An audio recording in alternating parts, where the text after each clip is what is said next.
Now, Storm Watch 12 weather with meteorologist Josh Culbreth. Welcome back to News Watch 12 midday. Right now, you're taking a live look at Wairika, courtesy of the Rain Rock Casino.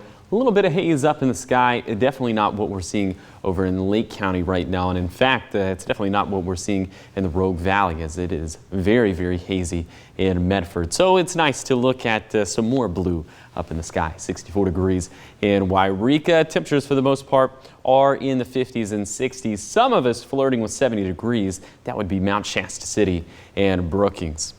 Air quality is still very bad over on the east side this morning, specifically Lake County, and it's because we had the cold front that passed yesterday that draped winds from the northwest to the southeast. And so since the Cedar Creek fires to the northwest of Klamath and Lake counties, that southeast, or the northwest to southeast flow, I should say, is bringing all of that smoke into northern Klamath County and into Lake County. So essentially every single square inch of Lake County is underneath unhealthy air quality. So if you are in Lake County, if you plan on having prolonged exposure to the outdoors, well, maybe rethink that, because there's a lot of red on this map. Now, the good news is that once we start getting into the afternoon, I think a lot of this will start to wane. And so that means that our air quality is going to go up and smoke production will go down, although today is going to be another dry day up towards the Cedar Creek fire, so it wouldn't be a big surprise to see that fire flare up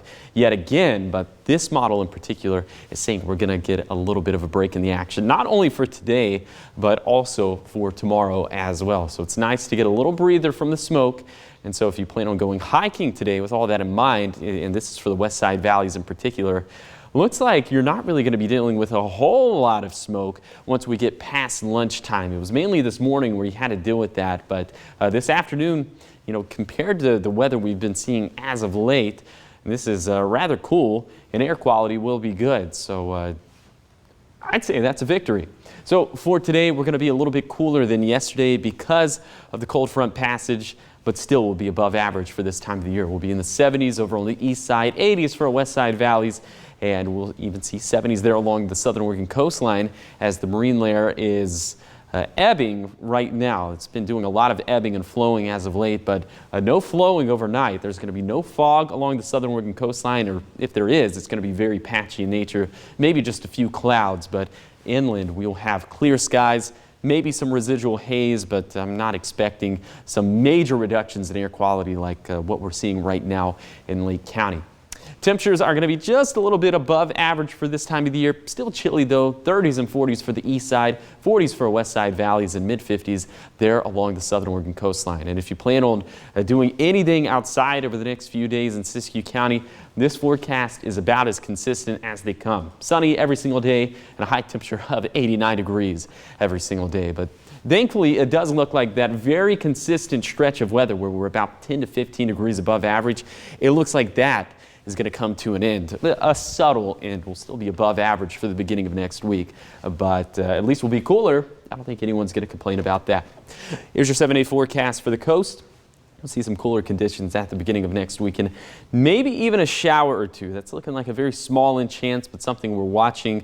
All of us perk up at the rain word around this time of the year, especially with the pattern we find ourselves in, including in Siskiyou County, where we're going to be hot and dry for the next 7 days. The east side, which is dealing with an extreme drought, could potentially get upgraded to an exceptional drought with this next drought monitor update that's coming down the pike on Thursday.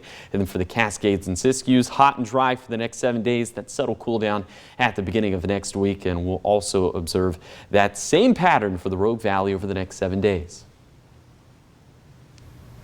And what does it mean for us to get upgraded drought-wise? I know that we're in October. It should be some of our wetter months of the year. So is it significant if we do get upgraded come Thursday?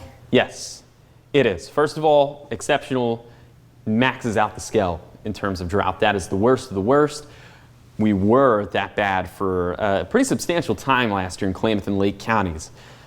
Made some progress. But this is the time of the year where you want to make progress and not lose progress. So for us to get upgraded to exceptional in October, well, that would be exceptionally bad. Okay, so even though we're not necessarily in the thick of fire season anymore, still being in drought, a really bad drought this time of the year could impact us maybe next fire season. Definitely. Those fuels, again, we have what, a 10, 15-year drought going on. So it's just an aggregation of dry on top of dry on top of dry. And so being dry in the midst of wet season, yeah, that can definitely pay dividends in the worst way next fire season. Okay. Thank you, Josh. Of course.